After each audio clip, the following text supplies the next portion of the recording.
আজি আমি চাম বৃদ্ধি আৰু বিকাশৰ ধাৰণা। Concept of growth and development. বৃদ্ধিৰ অৰ্থ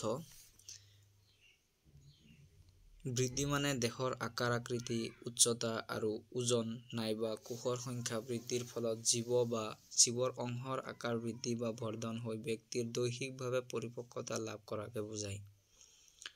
এইটো হৈছে বৃদ্ধিৰ ডেফিনেশ্যনটো।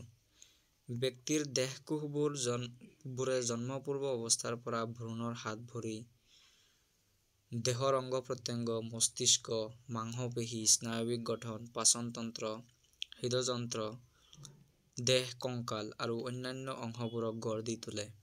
প্ৰায় 25 বছৰ বয়সলৈ এই বৃদ্ধি চলি থাকে। তাৰ পিছত লাহে লাহে বৃদ্ধি কমি আহি এটা সময়ত ই স্থবিৰ হৈ পৰে। বৃদ্ধিক সহজেই পৰ্যবেক্ষণ, মূল্যায়ন বা জুখিব পাৰি।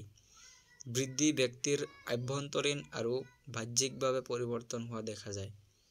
আভ্যন্তৰীণভাৱে মানুহৰ শৰীৰৰ অন্তৰ্নিহিত পৰিৱৰ্তন যেনে মাংসপেশীৰ বৃদ্ধি, মস্তিষ্ক, স্নায়ৱিক গঠন আৰু হৃদযন্ত্ৰৰ বিকাশ ইত্যাদি।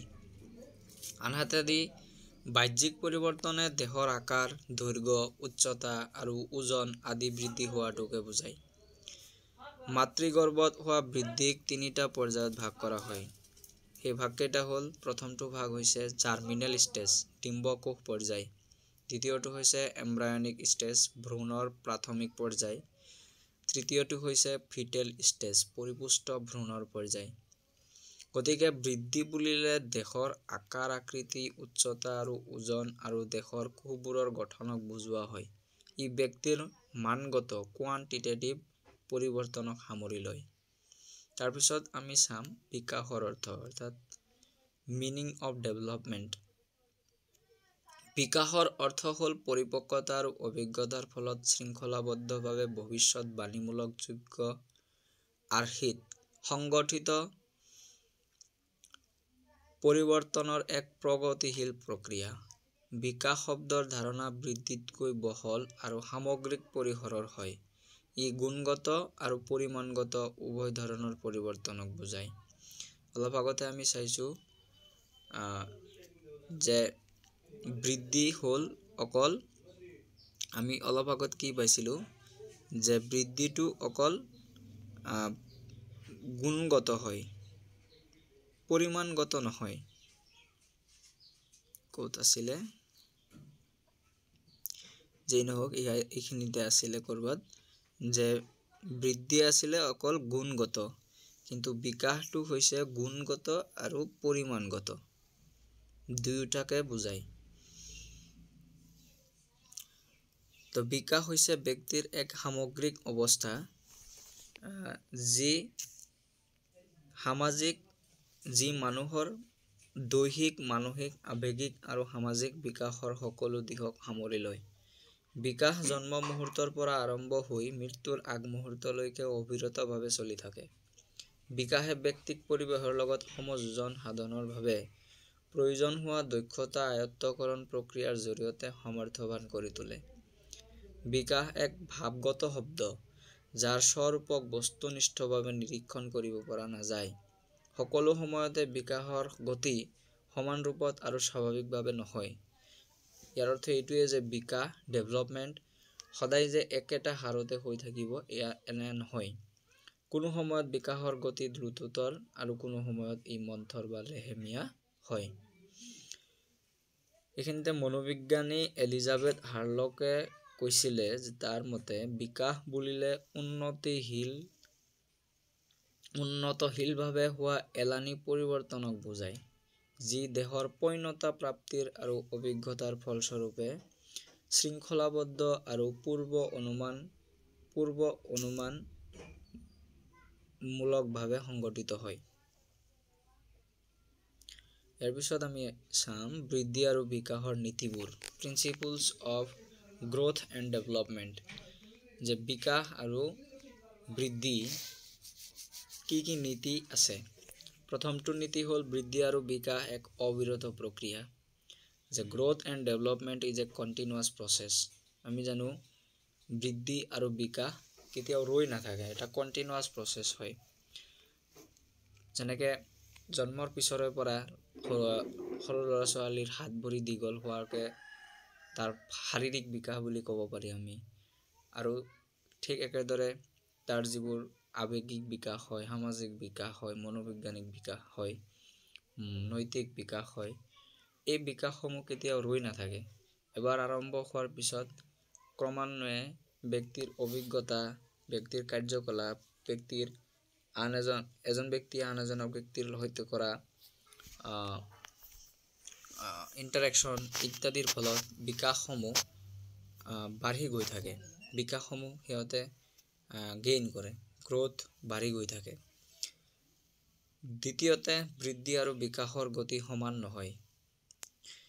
যে unequal rate of growth and development, অৰ্থাৎ বৃদ্ধি আৰু বিকাশৰ গতি ৰেটটো কেতিয়াও কি নহয়, সমান নহয়। ক'ৰবাত আমি যদি গ্ৰ'থটো বেছি পাম, বিকাশটো কম পাম। যেনেকৈ কিছুমান মানুহৰ ক্ষেত্ৰত, ল'ৰা ছোৱালীৰ ক্ষেত্ৰত দেখা যায়, মেদবহুলতা যিবোৰ ল'ৰা ছোৱালী থাকে, যেনেকৈ মেদবহুলতা মানে শৰীৰৰ আকাৰ ডাঙৰ হ'লেও সিহঁত মানে ডেভেলপমেণ্টটো সিমান নহয়, কাৰ্যক্ষম সিমান নহয়। পঢ়া শুনাতেই হওক বা স্মাৰ্টনেছতে হওক, সিমান আমি ডেভেলপমেণ্ট সিমান এটা হৈছে বুলি ক'ব নোৱাৰি। ঠিক তেনেকুৱা ধৰণৰ। Next, principle of individual difference. এইটোতো স্বাভাৱিক এটা কথা যে যদি দুটা টুইন ল'ৰা ছোৱালীও থাকে, যমজ ল'ৰা ছোৱালীও থাকে, তথাপি সিহঁতৰ মাজত ব্যক্তিগত পাৰ্থক্য থাকে। সিহঁতৰ যদি সকলোখিনি মিলি যায়, তথাপি সিহঁতৰ চিন্তা শক্তি, চিন্তা ভাৱনা, সিহঁতৰ এটিটিউড, এইবোৰত কি থাকে, পাৰ্থক্য থাকে। ইয়াৰ উপৰিও ব্যক্তিগত পাৰ্থক্যত বায়'লজিকেল আৰু ছ'চিয়েল বা শাৰীৰিক যিটো গঠন আছে, সেইটো আমি কি কৰিব পাৰি, তাক পৰিলক্ষিত কৰিব পাৰি। ব্যক্তিগত পাৰ্থক্য বহুতখিনি আমি ইয়াত পঢ়িব পাৰিম। তাৰপিছত আছে বংশগতি আৰু পৰিৱেশৰ পাৰস্পৰিক ক্ৰিয়াৰ নীতি, principle of interaction of heredity and environment. বংশগতি আৰু পৰিৱেশ এই দুটাই হৈছে এটা শিশুৰ গ্ৰ'থ আৰু ডেভেলপমেণ্টৰ মূল ফেক্টৰ। যে কেনেকুৱা বংশগতিৰ জিনীয় ক্ৰমটো তাৰ দেহলৈ প্ৰবাহিত হৈছে আৰু কোনটো পৰিৱেশত ডাঙৰ দীঘল হৈছে, এই দুটাৰ ইণ্টাৰেকশ্যনেই সেই শিশুটোৰ পৰিচয় দিয়ে। তাৰপিছত আছে ক্ৰমবৰ্ধমান আৰু পুনৰ সংক্ষিপ্ত বিকাশৰ নীতি, principle of cumulative and recapitulatory development. ক্ৰমবৰ্ধমান, কিউমুলেটিভ মানে ক্ৰমান্বয়ে বাঢ়ি গৈ যোৱা, ক্ৰমান্বয়ে বাঢ়ি থকা যিটো প্ৰৱণতা, বিকাশৰ যিটো প্ৰৱণতা, সেইটো আচলতে ন্যায্য। তাৰপিছত পুনৰ সংক্ষিপ্তকৰণ, ৰিকেপিচুলেটৰী। কেতিয়াবা দেখা যায় আমি কিবা এটা স্কিল বা কিবা এটা আমি আমাৰ বিকাশ বুলি যদি কওঁ, আমি কিবা এটা কাৰ্যক্ষম হৈছোঁ, কিন্তু কেতিয়াবা পাহৰি যোৱা যায়, সেইটো আকৌ পুনৰাই আমি তাক বিকাশৰ আওতালৈ আনিব পাৰি। ইয়াৰ পিছত আছে পৰিপক্কতা আৰু শিক্ষণৰ পাৰস্পৰিকতা ক্ৰিয়াৰ নীতি, principle of interaction of maturation and learning. আমি যিমানেই শিকিম, আমি সিমানেই পৰিপক্ক হ'ম, আমাৰ সিমানেই মেচুৰিটি লেভেল বাঢ়িব।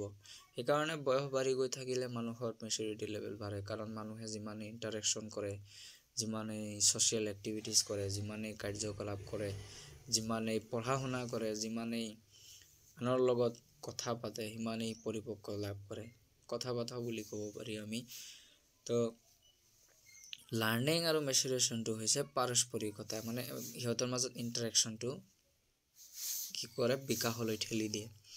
তাৰপিছত প্ৰিন্সিপল অফ ইণ্টিগ্ৰেশ্যন, সংহতি নীতি। বিকাশটো অভাৰঅল এটা বস্তু হয়, অল ৰাউণ্ড হয়। ডেভেলপমেণ্টটো এনেকুৱা নহয় অকল এটা দিশতে ডেভেলপমেণ্ট হৈছে, অকল হাত ভৰি ডাঙৰ গ্ৰ'থ হৈছে আৰু সি কিবা এটা কাৰ্যক্ষম হৈ উঠিছে, সেইটোৱেই বিকাশ নহয়। সেইটো এটা ইণ্টিগ্ৰিটিৰ নিচিনা হয়, ইণ্টিগ্ৰেল প্ৰচেছ হয়। যে যদি হাত ভৰি ডাঙৰ হৈছে, সেই আকাৰে তাৰ মনোযোগৰ ক্ষমতা বাঢ়িছে, তাৰ আৱেগিক সুস্থিৰতা বাঢ়িছে ইত্যাদি। তাৰপিছত আছে আত্মসম্বন্ধৰ নীতি, প্ৰিন্সিপল অফ ইণ্টাৰৰিলেশ্যন মানে দুটা বস্তুৰ মাজত যিটো সম্বন্ধ, মানে এটা বাঢ়িলে আনটো বাঢ়িব, এনেকুৱা ধৰণৰ। গ্ৰ'থ আৰু ডেভেলপমেণ্টটো এটা পৰ্যায়ত এনেকুৱাই, যদি গ্ৰ'থটো বাঢ়ি গৈছে ডেভেলপমেণ্ট নিশ্চয়কৈ বাঢ়িব। সৰু ল'ৰা ছোৱালীৰ যেনেকুৱা ডেভেলপমেণ্ট তাতকৈ ডাঙৰ ল'ৰা ছোৱালীৰ ডেভেলপমেণ্টটো অলপ বেছি হ'ব। ইয়াৰ উপৰিও ইণ্টাৰৰিলেশ্যন বস্তুটো এইটোৱে বুজায় যে এটা বিষয়ৰ লগত আনটো বস্তু কেনেকৈ তুলনা কৰিব পাৰে, বা এটা বিষয়বস্তুৰ লগত আনটো কেনেকৈ সি সম্বন্ধ খুৱাইছে, সেইটো হ'ল প্ৰিন্সিপল অফ ইণ্টাৰৰিলেশ্যন। নেক্সট সংগ্ৰামৰ নীতি, প্ৰিন্সিপল অফ ষ্ট্ৰাগলিং। সংগ্ৰামৰ নীতিটো ডেভেলপমেণ্টত আমি বাৰুকৈয়ে ক'ব পাৰোঁ, কাৰণ সংগ্ৰাম ইয়াত ষ্ট্ৰাগলিং শব্দটো এইটোৱে বুজাইছে যে যিমানে আমি নতুন পৰিস্থিতি মোকাবিলা কৰিম, নতুন ছাপ'জ এটা নিউমাৰিকেলেই লৈছোঁ, আমি এটা নিউমাৰিকেল যদি আমি কৰি গৈ থাকোঁ, যদি তাৰ আমি উত্তৰটো উলিয়াবলৈ সক্ষম হওঁ, তেনেহ'লে সেইটোক আমি ছাকচেছ হোৱা, যেতিয়া আনচাৰটো ওলাবলৈ সক্ষম হ'ম, তেনেহ'লে আমাৰ বিকাশ হ'ল বুলি ক'ব পাৰিম আমি। তো এইটো এটা সংগ্ৰামৰ নীতি, যেনেকৈ আমি নতুন পৰিস্থিতিত খাপ খোৱা, নতুন মানুহ এজনৰ লগত আমি খাপ খোৱা, তো এইবোৰ হৈছে আচলতে সংগ্ৰামৰ নীতি, প্ৰিন্সিপল অফ ষ্ট্ৰাগলিং। নেক্সট ভৱিষ্যতবাণীমূলক নীতি, প্ৰিন্সিপল অফ প্ৰিডিক্টিবিলিটি। যে বিকাশটোক আমি কি কৰিব পাৰোঁ, প্ৰিডিক্ট কৰিব পাৰোঁ যে ইমানখিনিলৈ বিকাশ হ'ব পাৰিব বা ইমানখিনিলৈ গ্ৰ'থ বৃদ্ধি হ'ব। তো এইটো এটা ভৱিষ্যতবাণীমূলক নীতি বুলি ক'ব পাৰি আমি বিকাশক, বৃদ্ধি আৰু বিকাশক। ঠিক আছে, এইখিনিলৈ আজিলৈ, ধন্যবাদ।